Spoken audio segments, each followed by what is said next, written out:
জান্নাতের ভিতরে আদম নবীকে বানানোর পরে একটু মাটি ছিল, বাড়তি মাটি ছিল।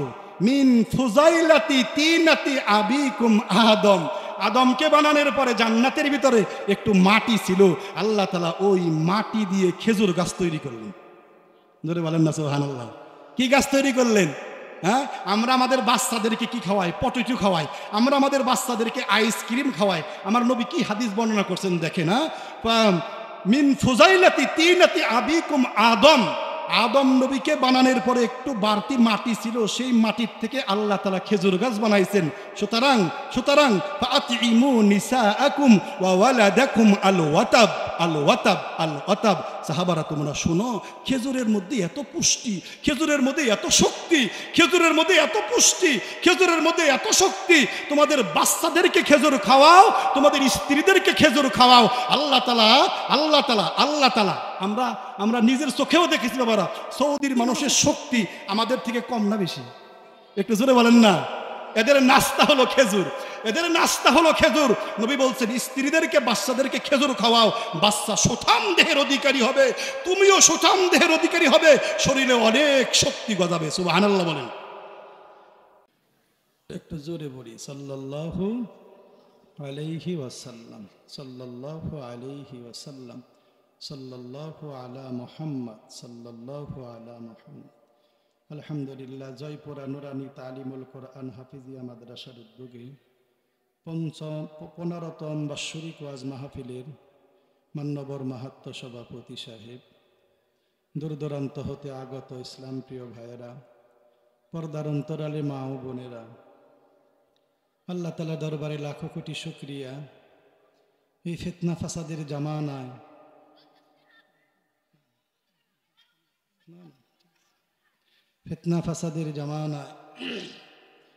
হাজার হাজার মানুষ থেকে আল্লাহ তাআলা আমাদেরকে বাছাই করে অল্প সময়ের জন্য এই প্যান্ডেলের নিচে আসার বসার তৌফিক দান করেছেন। এটা আল্লাহ তাআলার মেহেরবানি, এটা আল্লাহ তাআলার ফজল আর করম। এই মুহূর্তে কত মানুষ রাস্তা দিয়ে ঘুরতেছে, কত মানুষ ঘরের ভিতরে বসে বসে বয়ান শুনতেছে, কত মানুষ স্টেশনে বসে চা খাইতেছে, কত মানুষ বিভিন্ন কাজে ব্যস্ত। আল্লাহ তাআলা আমাদেরকে ওই সমস্ত কাজ থেকে ফারিক করে পৃথিবীর জমিনে দুইটি বেহেশতের বাগান, একটা হলো মসজিদ আর একটা হলো যেখানে কোরআন এবং হাদিসের আলোচনা করা হয়। তো আল্লাহ তাআলা অল্প সময়ের জন্য বেহেশতের বাগানে আসার বসার তৌফিক দান করেছেন। সেজন্য সেই মহান মনিবের দরবারে অন্তরের অন্তঃস্থল থেকে সকলে মিলে একসাথে আল্লাহর শুকরিয়া আদায় করি আলহামদুলিল্লাহ।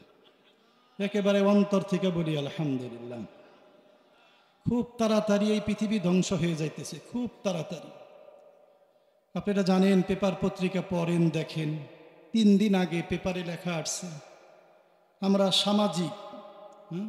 সামাজিকভাবে আমরা বসবাস করি। এক বাড়ির মুরগি আর এক বাড়িতে যাইতেই পারে, এক বাড়ির ছাগল আর এক বাড়িতে যাইতেই পারে, এক বাড়ির কবুতর আর এক বাড়িতে যাইতেই পারে। 3 দিন আগে বাংলাদেশ প্রতিদিন পেপারে দিয়েছে একটা মুরগি পাশের বাড়িতে গেছে, এইটা নিয়ে ঝগড়া, এক পর্যায়ে ঝগড়া করতে করতে মেরেই ফেলছে, পৃথিবীর জমিন থেকে বিদায় দিছে। আপনারা জানেন, গতকাল আমার এলাকার কাহিনী, 2টা গাড়ি, গ্রাফিক্সের 2টা গাড়ি, দিন যত যাইতেছে মানুষের ধৈর্য শক্তি সব শেষ হয়ে যাইতেছে। দেখেন আমার বাবারা, একটা সময় আমরা বয়ান শুনতাম মাগরিব থেকে রাত 12টা-1টা পর্যন্ত, কোনো উঠাউঠি নাই, বসছি তো বসছি। আর এখন আমরা 8টায় বসি, 10টায় শেষ, 9টায় বসি, 11টায় শেষ। আমাদের ধৈর্য আস্তে আস্তে দিন যত যাইতেছে ধৈর্য নষ্ট হয়ে যাইতেছে। 2টা গাড়ি, ধৈর্য নাই, 2টা ড্রাইভার গ্রাফিক্স থেকে লোক নিয়ে যাইতেছে খুব তাড়াতাড়ি করার জন্য। আপনারা জানেন বাসনা জায়গাটার নাম হলো খাগড়তা। ওখানে এমন অ্যাক্সিডেন্ট, আজকে মাগরিব পর্যন্ত খবর, এই পর্যন্ত 12 জন লোক মারা গেছে। কয়জন? 12 জন। পৃথিবী দিন যত গড়াইতেছে বাবারা, আমাদের ঈমান, আমল, আখলাক, ধৈর্য সব কিছু আস্তে আস্তে নষ্ট হয়ে যাইতেছে। সত্য করে বলবেন, আজকে থেকে 30 বছর আগে, 20 বছর আগে এলাকাতে মাহফিল হইতো, সেখানে কি কোনো চানাচুরের দোকান পাওয়া যেত? একটু কথা বলেন না কেন? পাওয়া যাইতো? আজকে থেকে 20 বছর আগে মাহফিল হইতো, সেখানে কোনো ডিমের দোকান পাওয়া যাইতো না, সানাসের দোকান পাওয়া যাইতো না। বর্তমানে প্রত্যেকটা মাহফিল হলো মেলা। আপনাদের এখানে একটু কম, আপনাদের এখানে একটু কম। প্রত্যেকটা মাহফিল এখন মেলায় পরিণত হয়ে গেছে। মাহফিলও হয়ে গেছে কেমন যেন একটা মশাল। আল্লাহ তাআলা আমাদেরকে পৃথিবীর শেষ সময় এখানে আসার বসার তৌফিক দিছেন। দেখেন আমাদের মাথার উপরে সামিয়ানা, এই সামিয়ানার উপরে আসমান, 7টা আসমান। কয়টা আসমান? খোদার কসম এই আসমান একটাও থাকবে না। খুব তাড়াতাড়ি আসমানগুলো ভেঙে যাবে, বিদীর্ণ হয়ে যাবে। হ্যাঁ, সপ্তম আসমানটা ভেঙে টুকরো টুকরো হয়ে ষষ্ঠ আসমানের উপর পড়বে, ষষ্ঠ আসমানটা ভেঙে টুকরো টুকরো হয়ে পঞ্চম আসমানের উপর পড়বে, পঞ্চম আসমানটা ভেঙে টুকরো টুকরো হয়ে চতুর্থ আসমানের উপর পড়বে, চতুর্থ আসমানটা ভেঙে টুকরো টুকরো হয়ে তৃতীয় আসমানের উপর পড়বে, তৃতীয় আসমানটা ভেঙে টুকরো টুকরো হয়ে দ্বিতীয় আসমানের উপর পড়বে, দ্বিতীয় আসমানটা ভেঙে টুকরো টুকরো হয়ে প্রথম আসমানের উপর পড়বে, প্রথম আসমানটা ভেঙে টুকরো টুকরো হয়ে তামাম পৃথিবীতে ছড়িয়ে ছিটিয়ে পড়বে। আমি প্রশ্ন করতে চাই আপনাদেরকে বাবারা, এই কথাটা কোরআনের। ইদাস সামাউন শাক্কাত, ইদাস সামাউন শাক্কাত, কোরআনে যেহেতু আছে, অবশ্যই অবশ্যই আল্লাহ তাআলা এই আসমান একদিন না একদিন ধ্বংস করবেন। এখন আমার প্রশ্ন, আসমানই যদি ধ্বংস হয়ে যায়, আমার আর আপনার বাড়ির কি সনের ঘর থাকবে? একটু জোরে বলেন না কেন? থাকবে? হুজুর সনের ঘর ভাঙতে পারে, মনে হয় টিনের ঘর থাকবে। কি টিনের ঘর থাকবে? টিনের ঘর ভাঙতে পারে হুজুর, বিল্ডিং ভাঙবে না। আর কি রড যেন সবচেয়ে ভালো রড? বিএসআরএম, বিএসআরএম রড দিয়ে করছি না, আমাদের বিল্ডিং ভাঙবে না। ও আমার বাবারা, আসমানই যদি ভাঙতে পারে, আমার আর আপনার বাড়ির বিল্ডিংগুলো তোলার মতো উঠতে থাকবে। কিসের মতো? হ্যাঁ, হে নবী, ওয়াতারান নাসা সুকারা, সূরাতুল হজ্জের ভিতরে আল্লাহ বলতেছেন ওয়াতারান নাসা সুকারা, ওয়াতারান নাসা সুকারা ওয়া মা হুম বিসুকারা ওয়ালাকিন্না আযাবাল্লাহি শাদীদ। মানুষ পাগলের মতো, হে নবী, ওই দিন আপনি দেখবেন মানুষ পাগলের মতো এদিক সেদিক ছোটাছুটি করতেছে, পাগলের মতো। ওয়া মা হুম বিসুকারা, আসলে এরা পাগল না, এরা পাগল না। ওয়ালাকিন্না আযাবাল্লাহি শাদীদ, ওয়ালাকিন্না আযাবাল্লাহি শাদীদ। আল্লাহর আযাব তো অনেক কঠিন। সিংগায় ফুঁক দেওয়ার সাথে সাথেই মানুষের কানের তালাগুলো ঠাস ঠাস করে ফেটে রক্ত পড়তে থাকবে। জয়পুরা এলাকার মানুষগুলো দৌড়িয়ে ধামরাইয়ের দিকে যাবে, ধামরাইয়ের মানুষগুলো দৌড়িয়ে ঢাকার দিকে যাবে, ঢাকার মানুষগুলো দৌড়িয়ে চিটাগাঙ্গের দিকে যাবে, চিটাগাঙ্গের মানুষগুলো দৌড়িয়ে ভারত পাস করে, ভারতে বর্ডার পাস করে ভারতে চলে যাবে, ভারতের মানুষগুলো দৌড়িয়া পাকিস্তানের দিকে যাবে, পাকিস্তানের মানুষগুলো দৌড়িয়া বাইতুল্লাহর দিকে যাইতে থাকবে। হে নবী, ওই দিন মানুষকে দেখবেন যারা পাগলের মতো ছোটাছুটি করতেছে, আসলে তো এরা পাগল না, সিংগাই ফোকের কারণে সবাই পাগলের মতো হয়ে যাবে। ওই দিন আসবে না? একটু কথা বলেন, আসবে না? অনেক দূরে না, মনে করতেছেন অনেক দূরে না। কিয়ামতের 17টা আলামত। ইদা তুখিদাল ফাইউ দেওয়ালান ওয়াল আমানাতু মাগনামান ওয়াজ যাকাতু মাগরামান ওয়া তুউল্লিমা লিগাইরিদ্দিন ওয়া আতাআর রাজুলু ইমরাআতাহু ওয়া আক্কা উম্মাহু ওয়া আদনা সাদীকাহু ওয়া আকসা আবাহু ওয়া যাহারাতিল আসওয়াতু ফিল মাসাজিদ ওয়া সাদাল কাবিলাতা ফাসিকুহুম। লম্বা হাদিস। এই হাদিস মিলিয়ে দেখবেন বাবারা, প্রায় সবই কিয়ামতের আলামত মিলে গেছে বাবারা। এখন আর বেশি দিন নাই, খুব তাড়াতাড়ি এই পৃথিবী ধ্বংস হয়ে যাবে। পৃথিবীর শেষ সময়ে আল্লাহ তাআলা আমাদেরকে বেহেশতের বাগানে আসার বসার তৌফিক দিয়েছেন। আমি ব্যক্তিগতভাবে খুশি, আপনারা কি খুশি? আর একটু জোরে বলেন মাশাআল্লাহ। আমি একটা প্রশ্ন, আপনারা জানেন মুহাম্মদুর রাসূল সাল্লাল্লাহু আলাইহি ওয়াসাল্লাম মক্কা থেকে বাইতুল মুকাদ্দাস, জেরুজালেম, ফিলিস্তিন, গাজা, আমার নবী মেরাজের রাত্রিতে আমার নবী যে মেরাজ করছেন, এই কথাটা কি সত্য না মিথ্যা? যদি সত্য না বলেন, যদি বলেন যে মেরাজ মিথ্যা, আমি আর আমার আর আপনার ঈমানই থাকবে না, মানে মুসলমানই থাকবো না। মেরাজ সত্য, চিরন্তন সত্য, কোরআনের আয়াত। সুবহানাল্লাযী আসরা। আজকেই দেখবেন বাবারা, আজকেই দেখবেন 15 নম্বর পারার প্রথম আয়াতটাই মেরাজ সম্পর্কে। আল্লাহ বলছেন অবশ্যই অবশ্যই মেরাজ সত্য। মেরাজ মানে সিঁড়ি দিয়ে উঠে, সিঁড়ির মাধ্যমে বা সিঁড়ির মতো উঠে আল্লাহর রসুল কার সাথে দেখা করে আসছেন? কার সাথে? একটু খেয়াল করেন, এই কথাগুলো যদি বুঝেন সামনের কথা বুঝতে সহজ হবে।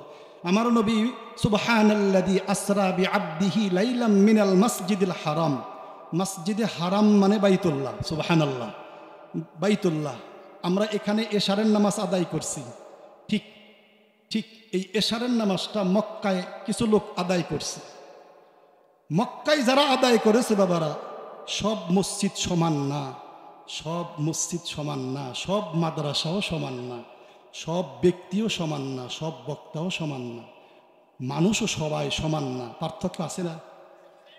আমরা নামাজ পড়েছি এই মসজিদে, বাইতুল্লাহ নামাজ পড়েছে বাবারা অনেক লোক। নবী বলেন বাইতুল্লাহর প্রতি রাকাতের নামাজ আমাদের নামাজের থেকে 1 লক্ষ, প্রতি রাকাতে 1 লক্ষ রাকাতে নামাজের সওয়াব বেশি পাওয়া যায়।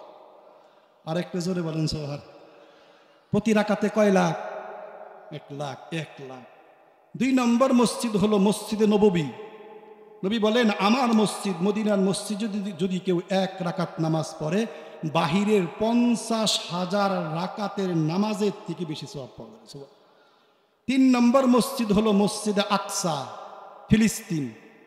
কি মসজিদে আকসা, ফিলিস্তিন। আমার নবী মক্কা থেকে আমার নবী ফিলিস্তিনি গেলেন মেরাজের রাত্রিতে। মেরাজের রাত্রিতে জিবরাইলের মাধ্যমে ফিলিস্তিনি গাজার মসজিদে গেলেন। খুব খেয়াল করেন, আমি এটাই বোঝাইতে চাইতেছি আপনাদেরকে যে আয়াত আপনাদের সামনে তেলাওয়াত করেছি, আমার নবীর শান, আমার নবীর মান, আমার নবীর ইজ্জত, আমার নবীর সম্মান। আমাদের নবীর ইজ্জত কত, আমাদের নবীর সম্মান কত, আমাদের নবীর দাম কত, আমরা কেমন নবীর উম্মত, এই জিনিসটা আমি বোঝাইতে চাইতেছি বাবারা। আমাদের নবীর ইজ্জত সম্মান কত, খুব খেয়াল করেন। আমার নবী বাইতুল্লাহ থেকে আমার নবী বাইতুল মুকাদ্দাস গেলেন। খুব খেয়াল করে শোনেন, মেরাজের রাত্রিতে আল্লাহর নবী জনাবে মুহাম্মদুর রাসূল সাল্লাল্লাহু আলাইহি ওয়াসাল্লাম জিবরাইলের মাধ্যমে হাতিমে কাবা, বাইতুল্লাহ থেকে আমার নবী জিবরাইলের মাধ্যমে বাইতুল মুকাদ্দাস গেলেন, ফিলিস্তিনের মসজিদে গেলেন। সেখানে আজান হইতেছে, আজান হইতেছে, আজান।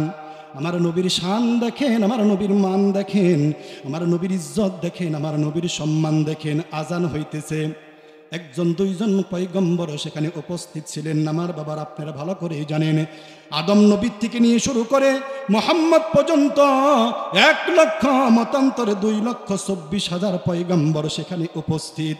ইব্রাহিম নবী সেখানে উপস্থিত, দাউদ নবী সেখানে উপস্থিত, সুলাইমান নবী সেখানে উপস্থিত, মুসা নবী সেখানে উপস্থিত, ঈসা নবী সেখানে উপস্থিত।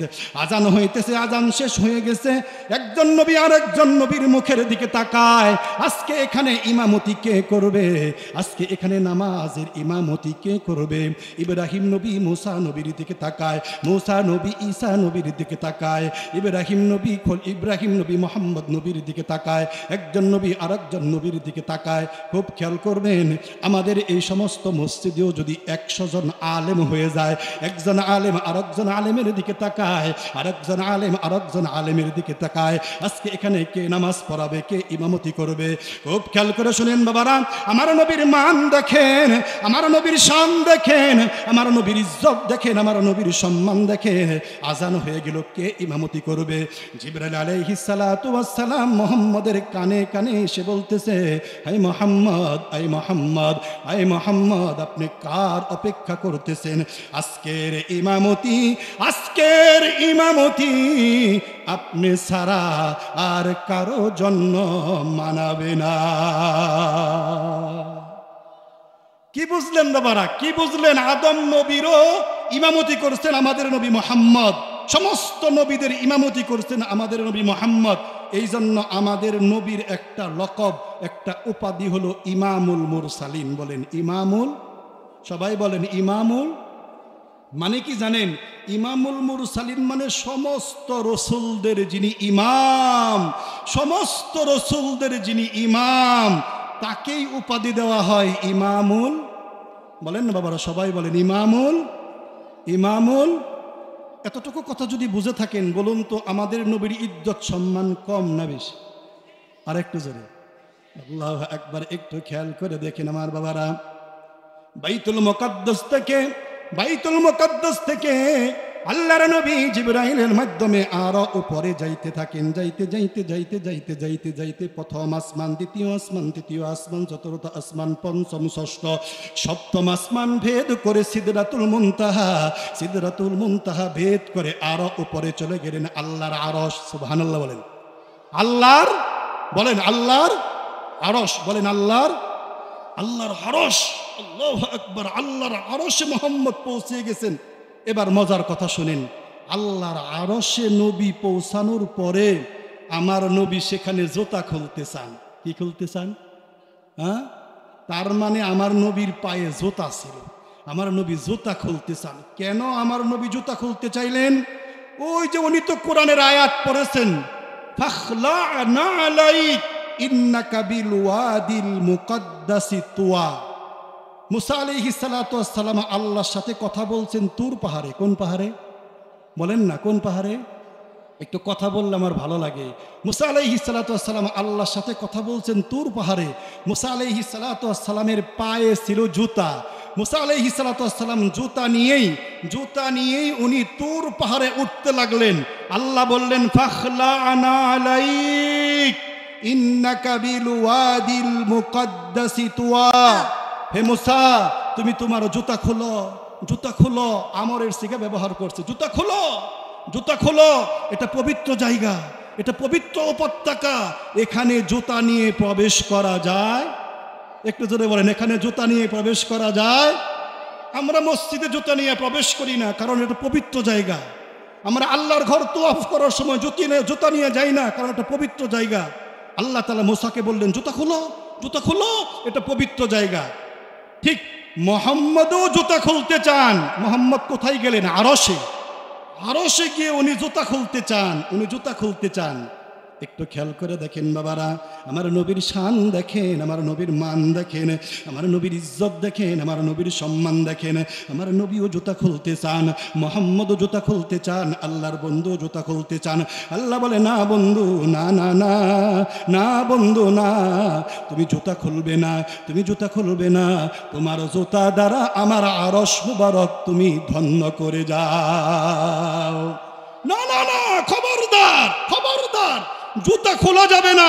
জুতা দিয়ে আমার আরশ, তোমার জুতা দিয়ে আমার আরশকে তুমি আজকে ধন্য করে দাও। সুবহানাল্লাহ বলেন। এতক্ষণের আলোচনা যদি বুঝে থাকেন বাবারা, বলুন তো দেখি, আমার নবীর ইজ্জত সম্মান কম না বেশি? হ্যাঁ, শুনলে আর অবাক হবেন বাবার। একটু খেয়াল করে শোনেন, একটু খেয়াল করে শোনেন। আমার নবী জাহান্নাম দেখলেন, জাহান্নাম, আমার নবী জাহান্নাম দেখলেন। আমার নবী জান্নাতের ভিতরে ঢুকলেন, আমার নবী জান্নাত দেখতেছেন। আমার নবী জান্নাতের প্রত্যেকটা, আরো জান্নাতের প্রত্যেকটা খুঁটির মধ্যে এই যে দেখেন এত সুন্দর একটা প্যান্ডেল খুঁটি আছে না নাই? একটু জোরে বলেন।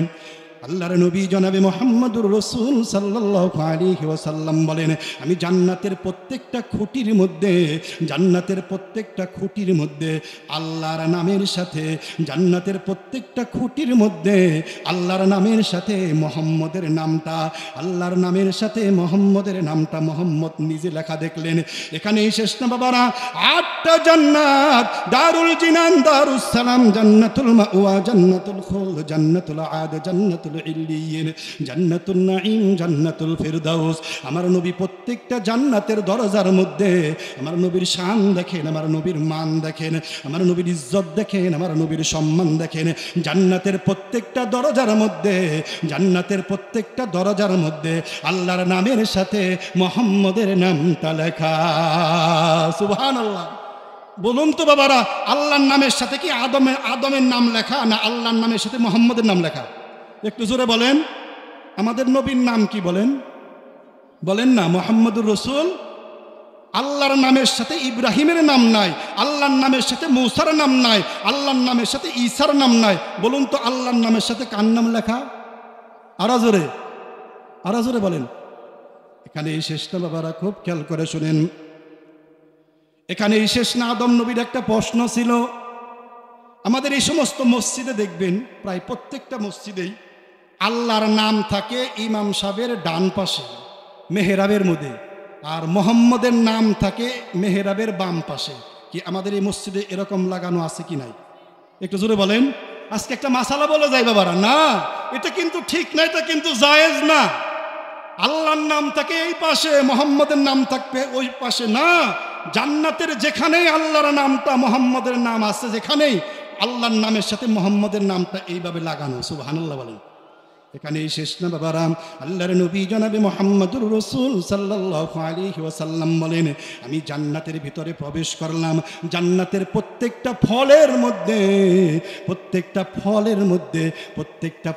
মধ্যে আল্লাহর নামের সাথে মুহাম্মদের নামটা আমি নিজে লেখা দেখেছি। এখানেই শেষ না। আল্লাহর নবী জনাবে মুহাম্মদুর রাসূল সাল্লাল্লাহু আলাইহি ওয়াসাল্লাম বলেন, জান্নাতের প্রত্যেকটা ফুলের মধ্যে আল্লাহর নামের সাথে মুহাম্মদের নামটা লেখা। এখানেই শেষ না বাবারা। আমার নবীর শান দেখেন, আমার নবীর মান দেখেন, আমার নবীর ইজ্জত দেখেন, আমার নবীর সম্মান দেখেন।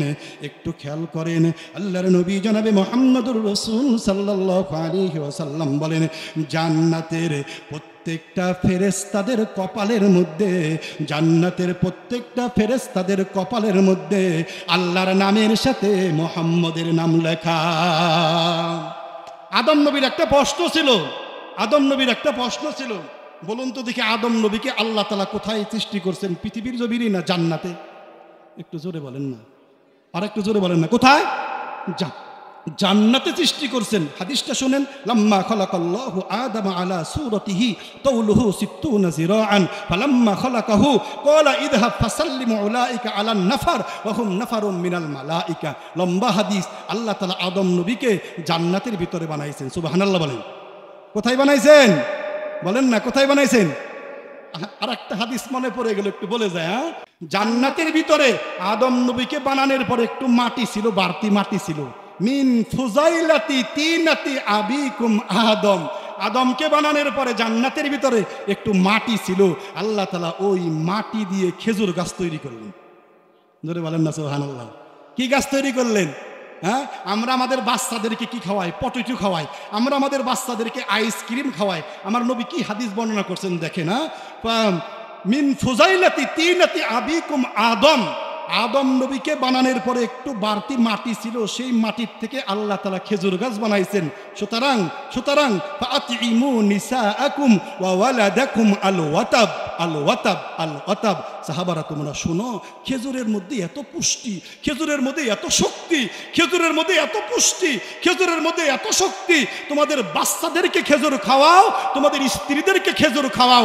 আল্লাহ তাআলা আমরা নিজের চোখেও দেখেছি বাবারা, সৌদির মানুষের শক্তি আমাদের থেকে কম না বেশি? একটু জোরে বলেন না। এদের নাস্তা হলো খেজুর। নবী বলছেন, স্ত্রীদেরকে বাচ্চাদেরকে খেজুর খাওয়াও, বাচ্চা সুঠাম দেহের অধিকারী হবে, তুমিও সুঠাম দেহের অধিকারী হবে, শরীরে অনেক শক্তি গজাবে। সুবহানাল্লাহ বলেন। আমার বাবারা, আদমকে আল্লাহ তাআলা কোথায় বানাইছেন? জোরে, আরো জোরে হাতটা উঁচা করেন তো দেখি, উঁচা করেন, বলেন আল্লাহু আকবার। আরো জোরে আল্লাহু আকবার। আমার বয়ান শুনবেন, কথা শুনবেন না, বয়ান শুনবেন, আওয়াজ করবেন না, তা তো হইতে পারে না। কথাও বলতে হবে, আওয়াজও করতে হবে। বলেন তো, আদম নবীকে আল্লাহ বানাইছে বাংলাদেশে? আরো জোরে। আদম নবীকে আল্লাহ বানাইছে পাকিস্তানে? কোথায়? আল্লাহু আকবার। আমাদের নবী মুহাম্মদুর রাসূল সাল্লাল্লাহু আলাইহি সাল্লামকে আল্লাহ তাআলা পাঠাইছেন মক্কা। কোথায়? মক্কায়। ইব্রাহিম আলাইহিস সালাতু ওয়াস সালামকে আল্লাহ তাআলা পাঠাইছেন ফিলিস্তিনে। আপনি ইতিহাস পড়ে দেখবেন বাবারা, এক এক নবীকে আল্লাহ তাআলা এক এক জায়গায় পাঠাইছেন, এক এক জায়গায় তার জন্ম। কিন্তু আদম নবীর জন্ম কোথায়? বলেন না। আদম নবীর একটা প্রশ্ন ছিল বাবারা, আদম নবীর একটা প্রশ্ন ছিল, আদম নামে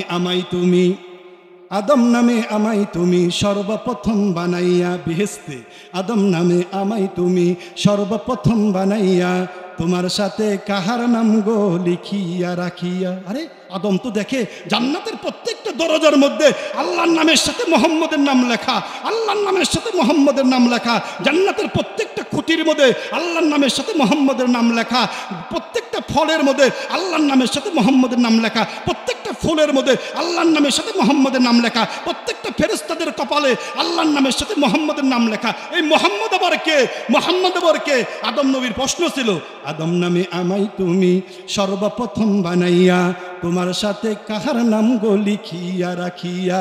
আল্লাহ উত্তর দেয়, বন্ধু আমার মোহাম্মদ রে, বন্ধু আমার মোহাম্মদ রে, বন্ধু আমার মোহাম্মদ রে, আমার সাথে জড়িত যাহার সৃষ্টি না হইলে আসমান জমিন না হইতো। সুবহানাল্লাহ বলেন। বুঝে থাকলে বলুন, আমাদের নবীর ইজ্জত সম্মান কম না বেশি? আর একটু জোরে, ইব্রাহিম নবীর দাম বেশি না আমাদের নবীর দাম বেশি? সত্য তো। আমরা কোন নবীর উম্মত? ইব্রাহিম নবীর উম্মত না মোহাম্মদ নবীর উম্মত? আর একটু জোরে বলেন। আর একটা হাদিস শোনাই, মোহাম্মদ নবীর উম্মত বেহেশতে প্রবেশ করার আগে অন্য কোন নবীর উম্মত বেহেশতে প্রবেশ করতে পারবে? আল্লাহু আকবার। এখন এতটুকু কথা যদি আপনারা বুঝে থাকেন, এখন আমার কোরআনের আয়াত বাজাইতে আপনাদের সহজ হবে। সেই নবী মোহাম্মদকে ভালোবাসতে হবে, সেই নবীকে ভালোবাসতে হবে। কোন নবী? মোহাম্মদ নবীকে, আল্লাহর বন্ধুকে ভালোবাসতে হবে। আমার দিকে তাকান, ভালোবাসা দুই প্রকার। বলেন ভালোবাসা কয় প্রকার? আর জোরে। হাই হাই, আপনাদের মুখ থেকে দেখি শব্দ বের হয় না। খুব খিদা লাগছে নাকি? খুব খিদা লাগছে? বলেন মোহাব্বত কয় প্রকার? মাশাআল্লাহ। একটা হলো ঠোঁটের ভালোবাসা, ঠোঁটের মহব্বত, আর একটা হলো অন্তরের মহব্বত। আছে না? আরে দোস্ত, তুই আমার বাড়িতে আসছ, কতদিন তোকে দেখি না, ভিতরে ভিতরে জ্বলতেছে, ভিতরে ভিতরে। হায় হায়, ও আইসে, এখন পোলাও রানতে হবে, কোরমা রানতে হবে, কত কিছু রানতে হবে, মুখে মুখে খুব মধু, ভিতরে ভিতরে জ্বলতেছে। এই আমি কি কথাটা ভুল বললাম না সঠিক বললাম? হ্যাঁ। আবার কিছু কিছু লোক বাড়িতে আসার সাথে সাথেই অন্তর থেকে মহব্বত বের হয়ে যায়। হ্যাঁ আমার বন্ধু, তুই কতদিন পরে আমার কাছে আসছ। এই জন্য মুফাসসিরিনে কেরাম বলেন ভালোবাসা দুই প্রকার। বলেন কয় প্রকার? একটা হলো ঠোঁটের ভালোবাসা, একটা হলো ঠোঁটের ভালোবাসা, আর একটা হলো অন্তরের ভালোবাসা। বুঝে থাকলে বলুন ভালোবাসা কয় প্রকার? আর জোরে। একটা হলো ঠোঁটের, আর একটা হলো ঠোঁটের ভালোবাসা, আর একটা হলো, হ্যাঁ বলেন ভালোবাসা কয় প্রকার? একটা হলো ঠোঁটের, আর একটা হলো, এবার খেয়াল করে শুনুন, নবীকে ভালোবাসতে হবে পৃথিবীর সমস্ত মানুষের থেকে বেশি, বাবার থেকেও বেশি, মার থেকেও বেশি, সন্তানের থেকেও বেশি, স্ত্রীর থেকেও বেশি, নেতার থেকেও বেশি, নেত্রীর থেকেও বেশি, নিজের জীবনের থেকেও বেশি নবীকে ভালোবাসতে হবে। এই ভালোবাসা কি মুখ দিয়ে না অন্তর দিয়ে? আর জোরে। এবার যদি বুঝে থাকেন বাবারা, নবীকে ভালোবাসতে হবে অন্তর দিয়ে। নবীকে যদি কেউ অন্তর দিয়ে ভালোবাসতে পারেন, তার 4টি পুরস্কার। বলেন কয়টি পুরস্কার? মাশাআল্লাহ মাশাআল্লাহ। বলেন নবীকে যদি কেউ অন্তর থেকে ভালোবাসে, কয়টি পুরস্কার? আমি শেষ করে দিব, আমার বয়ান কিন্তু একেবারে শেষ পর্যায়ে। নবীকে যদি কেউ অন্তর থেকে ভালোবাসে, কয়টি পুরস্কার? হ্যাঁ 4টি। এই পুরস্কারটা কার পক্ষ থেকে? হুজুর আপনার পক্ষ থেকে না। এই পুরস্কারটা কার পক্ষ থেকে? চেয়ারম্যান সাহেবের পক্ষ থেকে? কয় না, এই পুরস্কারটা নবীকে যদি কেউ অন্তর থেকে ভালোবাসে, এই পুরস্কারটা কি এমপি সাহেবের পক্ষ থেকে? কয় না। নবীকে যদি কেউ অন্তর থেকে ভালোবাসে, এই পুরস্কারটা কি প্রধানমন্ত্রীর পক্ষ থেকে? কয় না। নবীকে যদি কেউ অন্তর থেকে ভালোবাসে, এই পুরস্কারটা কি ট্রাম্পের পক্ষ থেকে? কয় না। নবীকে যদি কেউ অন্তর থেকে ভালোবাসে, এই পুরস্কারটা দিবে। সবাই একসাথে সুবহানাল্লাহ বলবেন। সবাই রেডি হন, আগেই না, আগেই না। নবীকে যদি কেউ অন্তর থেকে ভালোবাসে, পুরস্কারটা দিবে স্বয়ং আমার আল্লাহ। কে দিবেন? নবীকে। হ্যাঁ, আমি কিছুক্ষণ পর পর প্রশ্ন করব। নবীকে যদি কেউ অন্তর থেকে ভালোবাসে, তার পুরস্কার হলো কয়টা? আর জোরে, আর জোরে। 1 নাম্বার পুরস্কার। পুরস্কারটা কার পক্ষ থেকে? আল্লাহর পক্ষ থেকে। 1 নাম্বার পুরস্কার। নবীকে যদি কেউ অন্তর থেকে ভালোবাসে, তার 4টা পুরস্কার। পুরস্কারটা দিবে স্বয়ং আমার আল্লাহ। 1 নাম্বার পুরস্কার সূরাতুন নূর। 114টি সূরার মধ্যে একটা সূরার নাম হলো সূরাতুন নূর। নূরের ভিতরে আল্লাহ তাআলা প্রথম পুরস্কারের কথা বলছেন। একটু খেয়াল করে শুনেন বাবারা। প্রথম পুরস্কার, কুল আতিউল্লাহ ওয়া আতিউর রাসূল, কুল আতিউল্লাহ ওয়া আতিউর রাসূল, কুল আতিউল্লাহ ওয়া আতিউর রাসূল, ফাইন তাওয়াল্লাউ ফাইন্নামা আলাইহি মা হুম্মিলা ওয়া আলাইকুম মা হুম্মিলতুম ওয়া ইন তুতিউহু তাহতাদু ওয়া ইন তুতিউহু তাহতাদু ওয়া ইন তুতিউহু তাহতাদু। চিল্লিয়া বলেন সুবহানাল্লাহ। খুব খেয়াল করে শোনেন বাবারা, 1 নাম্বার পুরস্কার শুনলে আপনাদের এত ভালো লাগবে, এত ভালো লাগবে, এত ভালো লাগবে। 1 নাম্বার পুরস্কার, আমরা কিন্তু 5 ওয়াক্ত নামাজের মধ্যে সেই দোয়াটা সব সময় করি। কি দোয়াটা করি? ইহদিনাস সিরাতাল মুস্তাকিম, ইহদিনাস সিরাতাল মুস্তাকিম, ইহদিনাস সিরাতাল মুস্তাকিম, ইহদিনা। ওগো আল্লাহ তুমি আমাকে হেদায়েত করো, ওগো আল্লাহ তুমি হেদায়েত করো, সঠিক পথে রাখো, ওগো আল্লাহ তুমি হেদায়েত করো। মোনাজাতের সময় কিন্তু আমরা দোয়া করি, ওগো আল্লাহ আমার সন্তানকে তুমি হেদায়েত করো, ওগো আল্লাহ আমার স্ত্রীকে তুমি হেদায়েত করো, ওগো আল্লাহ আমার মাকে তুমি হেদায়েত করো, ওগো আল্লাহ তুমি আমার বাবাকে হেদায়েত করো, ওগো আল্লাহ আমাদের গ্রামবাসীকে তুমি হেদায়েত করো, বাংলাদেশের মানুষকে তুমি হেদায়েত করো, সারা বিশ্বের মানুষকে তুমি হেদায়েত করো। এই দোয়া আমরা করি কি করি না? একটু জোরে বলেন, করি কি করি না? হেদায়েতের দোয়া করি, হেদায়েতের দোয়া। ওগো আল্লাহ তুমি হেদায়েত দাও, হেদায়েত দাও, হেদায়েত দাও। হেদায়েত কোথায় খুঁজেন? কোথায় আপনি হেদায়েত খুঁজেন? সূরাতুন নূরের ভিতরে আল্লাহ বলেন, তোমার কাজ হলো নবীকে তুমি অন্তর থেকে মহব্বত করবা। নবী আমার বন্ধু, আল্লাহ বলতেছেন আমার বন্ধু, আমার বন্ধু, আমার বন্ধু, আমার বন্ধুকে তোমরা অন্তর থেকে মহব্বত করবা, আমি আল্লাহ তাআলা তোমাদেরকে হেদায়েত দান করব। আরেকটু জোরে বলেন সুবহানাল্লাহ। নবীকে যদি কেউ অন্তর থেকে ভালোবাসে, আল্লাহ তাআলা তাকে হেদায়েত দান করবে। দেখি আপনাদের মনে আছে কিনা, নবীকে যদি কেউ অন্তর থেকে ভালোবাসে, কয়টা পুরস্কার? আর জোরে। 1 নাম্বার পুরস্কার হেদায়েত। বলেন 1 নাম্বার পুরস্কার। আবার বলেন, নবীকে যদি কেউ অন্তর থেকে ভালোবাসে, কয়টা পুরস্কার? কার পক্ষ থেকে? কার পক্ষ থেকে? 1 নাম্বার পুরস্কার। 1 নাম্বার পুরস্কার হেদায়েত। আল্লাহু আকবার। 4টা আমার বলার সময় নাই বাবারা, আমি বলতেও পারবো না। 4 নাম্বারটা বলি। 4 নাম্বারটা একটু সুন্দর, খুব ভালো লাগে। প্রত্যেকটাই সুন্দর, কোরআনের আয়াত দিয়া।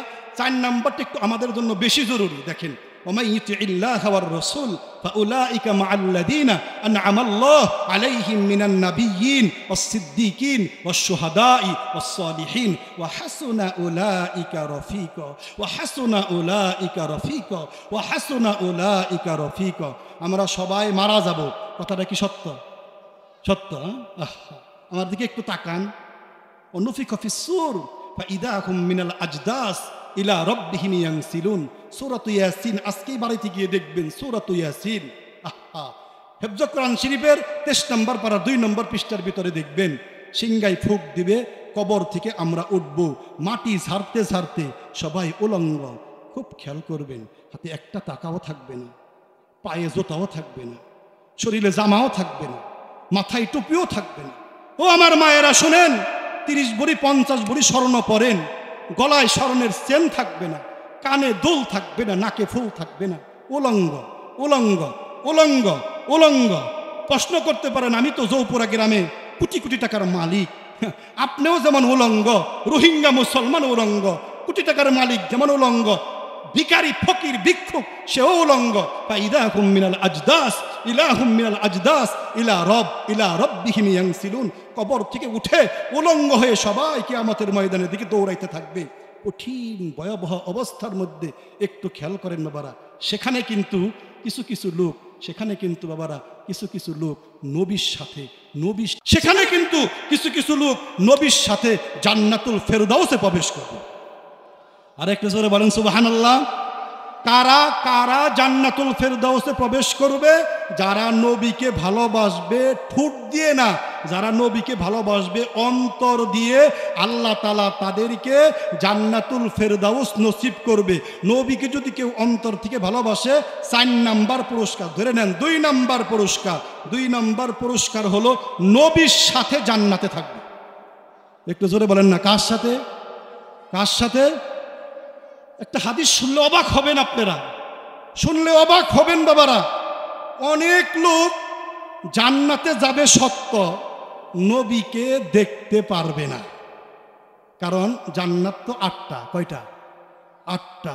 এক এক জান্নাতে এক একজন প্রবেশ করবে। জান্নাতুল ফেরদাউসে কারা কারা প্রবেশ করবে এটাও হাদিসের মধ্যে আছে বাবারা।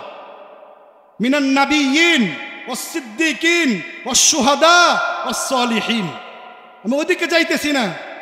অনেক লোক দূরে থেকে নবীকে দেখবে, অনেক দূরে থেকে নবী বলছেন আনা ওয়া কাফিরুল ইয়াতীম কাহাতাইন, আনা ওয়া কাফিরুল ইয়াতীম কাহাতাইন। যারা এতিম প্রতিপালন করে, যারা এতিম লালন পালন করে, কিয়ামতের ময়দানে তারা নবীর সাথে থাকবে। সুবহানাল্লাহ। আমার দিকে তাকান তো, আমার এই দুইটা হাতের মাঝখানে কয় কিলোমিটার দূর? 5 কিলো তো হবেই। হ্যাঁ, নবী এরকম হাতের দুই হাতের আঙ্গুলি ইশারা করছেন, আনা ওয়া কাফিরুল ইয়াতীম কাহাতাইন। এতিম যারা লালন পালন করবে, জান্নাতের মধ্যে আমি আর ওই ব্যক্তি এই দুই আঙ্গুলির মতো কাছাকাছি থাকবো। 2 নম্বরে, আমাকে যারা অন্তর থেকে ভালোবাসবে, কিয়ামতের ময়দানে জান্নাতে আমি নবীর সাথে থাকবে। সুবহানাল্লাহ। দেখি আপনাদের মনে আছে কিনা, আমি আর লম্বা করব না। নবীকে যদি কেউ অন্তর থেকে ভালোবাসে, কয়টা পুরস্কার? কার পক্ষ থেকে? 1 নম্বর পুরস্কার হেদায়েত, 1 নম্বর পুরস্কার। 2 নম্বর পুরস্কার নবীর সাথে জান্নাত। বলেন 2 নম্বর পুরস্কার। আমরা কে কে নবীকে ভালোবাসবো অন্তর থেকে? দেখি সবাই, সবাই। আল্লাহ গো, তুমি আমাদের সকলকেই নবীর ভালোবাসা ঠোঁট দিয়ে না, অন্তর দিয়ে নবীকে ভালোবাসার তৌফিক দান কর, আমিন বলেন। হাত নামান। এবার একটু খেয়াল করেন, নবীকে ভালোবাসবেন, নবী কোথায়? নবী কোথায় শুয়ে আছেন? হ্যাঁ, মদিনায়। মদিনায় ভালোবাসতে হলে তো সামনাসামনি লাগবে, মাথায় তেল দিতে হবে, সালাম দিতে হবে, মুসাফা করতে হবে, কোলাকুলি করতে হবে। নবীকে পাবো কোথায়? নবীর ভালোবাসা কিভাবে অর্জন করব? নবী তো নাই, সামনে তো নাই। ও আমার বাবারা, পৃথিবীর জমিনে মসজিদ আছে, মসজিদগুলো, হাদিসটা একটু খেয়াল করে শোনেন, আল মসজিদু বাইতুল্লাহ। পৃথিবীর জমিনে যত মসজিদ আছে, মসজিদগুলো হলো আল্লাহর। সুবহানাল্লাহ। এই বাড়িটা কার? আব্দুর রাজ্জাক সাহেবের। এই বাড়িটা কার? আব্দুর রহমানের। এই বাড়িটা কার? আব্দুল করিমের। মসজিদের কাছে গিয়ে যদি কেউ জিজ্ঞাসা করে এই বাড়িটা কার, তখন আপনারা কি বলেন? একটু কথা বলেন, আর একটু জোরে বলেন, আল্লাহর ঘর। পৃথিবীর জমিনে যত মসজিদ আছে, যদিও জায়গা দান করে উমুকে উমুকে উমুকে, কিন্তু জায়গা দান করলেও সে আর মালিক থাকে না। দান করার সাথে সাথে পৃথিবীর জমিনে যত মসজিদ আছে, মসজিদগুলো আল্লাহর। এবার একটু খেয়াল করেন, পৃথিবীর জমিনে যত মাদ্রাসা আছে, মাদ্রাসাগুলো হলো কার? আল মাদ্রাসাতু বাইতি। নবী বলেন আল মাদ্রাসাতু বাইতি, আল মসজিদু বাইতুল্লাহ। মসজিদ আল্লাহর। আর পৃথিবীর জমিনে যত মাদ্রাসা আছে, সমস্ত মাদ্রাসাগুলো হলো আমি নবীর। সুবহানাল্লাহ বলেন। তো এই মাদ্রাসায় যদি কেউ দান করে, নবীকে ভালোবাসা হবে। এই মাদ্রাসার যদি কোনো এতিমকে লালন পালন করে, নবীর সাথে জান্নাত হবে। এই মাদ্রাসা যদি কেউ রক্ষণাবেক্ষণ করে, নবীকে ভালোবাসা হবে। আর নবীকে যদি কেউ অন্তর থেকে ভালোবাসে, আল্লাহ তাআলা তাকে নবীর সাথে জান্নাত দান করবে। সুবহানাল্লাহ। আমার বাবারা একটু বুঝে থাকলে বলুন তো, মাদ্রাসা কার ঘর? বলেন, একটু জোরে বলেন। হ্যাঁ, কার ঘর? এবার আমার দিকে তাকান। মসজিদ আল্লাহর ঘর, মাদ্রাসা নবীর ঘর। মসজিদ আল্লাহর ঘর, মাদ্রাসা নবীর ঘর। মসজিদ আল্লাহর ঘর, মাদ্রাসা নবীর ঘর। মসজিদ আল্লাহর ঘর, মাদ্রাসা নবীর ঘর। এখন কোন জায়গায় দান করলে বেশি নাকি পাওয়া যাবে? মসজিদে দান করলে বেশি নাকি পাওয়া যাবে, না মাদ্রাসায় দান করলে বেশি নাকি পাওয়া যাবে? এটা হলো আপনাদের কাছে আমার প্রশ্ন। মসজিদে দান করলে বেশি নাকি পাওয়া যাবে, না মাদ্রাসায় দান করলে বেশি নাকি পাওয়া যাবে? উত্তর আমি দিয়ে দেই, আপনারা বলবেন হুজুর মসজিদ হলো আল্লাহর ঘর, আল্লাহর ঘরে দান করলে বেশি সওয়াব পাওয়া যাবে। না না বাবারা, আল্লাহর ঘরের থেকে মাদ্রাসায় দান করলে ডাবলের ডাবলের ডাবলের ডাবল বেশি নাকি পাবেন। সুবহানাল্লাহ বলেন। আমি বুঝিয়ে দিব, আমি বুঝিয়ে দিতেছি বাবারা। আজকে এশারের নামাজ আপনারা পড়ছেন কোথায়? সবাই এখানে পড়েন নাই? পড়েন না এখানে? আচ্ছা, আমি আপনাদের কাছে প্রশ্ন করি, সারা বাংলাদেশে যদি একটা মসজিদও না থাকে, নামাজ হবে না? একটু জোরে বলেন, আর একটু জোরে। কেন হবে?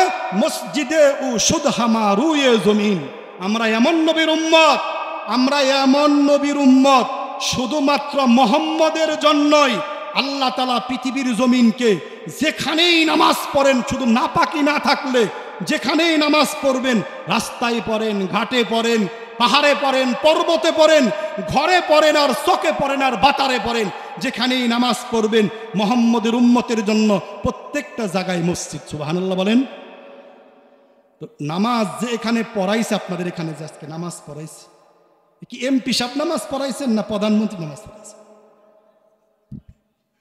বুঝেন নাই?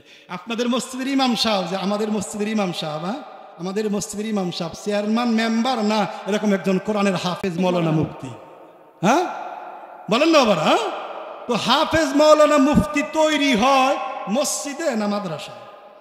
আর জোরে সব মসজিদ বন্ধ করে দেন, কোনো অসুবিধা নাই। প্রত্যেকটা মসজিদ বন্ধ করেন, কোনো অসুবিধা নাই। এই সমস্ত কোরআনের হাফেজরা চকে পাতারে আপনাদেরকে নিয়ে নামাজ পড়াবে। কিন্তু ফ্যাক্টরি যদি বন্ধ হয়ে যায়, ফ্যাক্টরি যদি বন্ধ হয়ে যায়, মসজিদে নামাজ পড়বেন কার পিছনে? বুঝেন নাই মনে হয়? বুঝেন নাই কথাটা? মসজিদে নামাজ পড়বেন কার পিছনে? আমিও কিন্তু বাবারা আপনাদের মতো এরকম ছোট্ট মাদ্রাসায় লেখাপড়া করে আল্লাহ তাআলা হাফেজ বানাইছে, মৌলানা বানাইছে, মুফতি বানাইছে, আল্লাহ তাআলা হজ করার তৌফিক দিয়েছেন। উসিলা কিন্তু এই সমস্ত ছোট্ট ছোট্ট মাদ্রাসা। যদি আপনারা মাদ্রাসা না করতেন আমি হাফেজ হইতে পারতাম না। মসজিদের ভিতরে থেকে তো হাফেজ হই নাই। এই জন্য আমার বাবারা বর্তমানে মুফাসসিরিনে কেরাম বলেন, মসজিদের থেকে মাদ্রাসায় দান করলে আল্লাহ তাআলা নেকি আরো বেশি দান করবে। দান করার সাথে সাথেই নবীর সাথে তো সম্পর্ক হয়ে যাবে, নবীর ভালোবাসা হবে। আর নবীর ভালোবাসা জন্মাইলে অন্তর থেকে হলেই নবীর সাথে আল্লাহ তাআলা জান্নাত দান করবে। সুবহানাল্লাহ।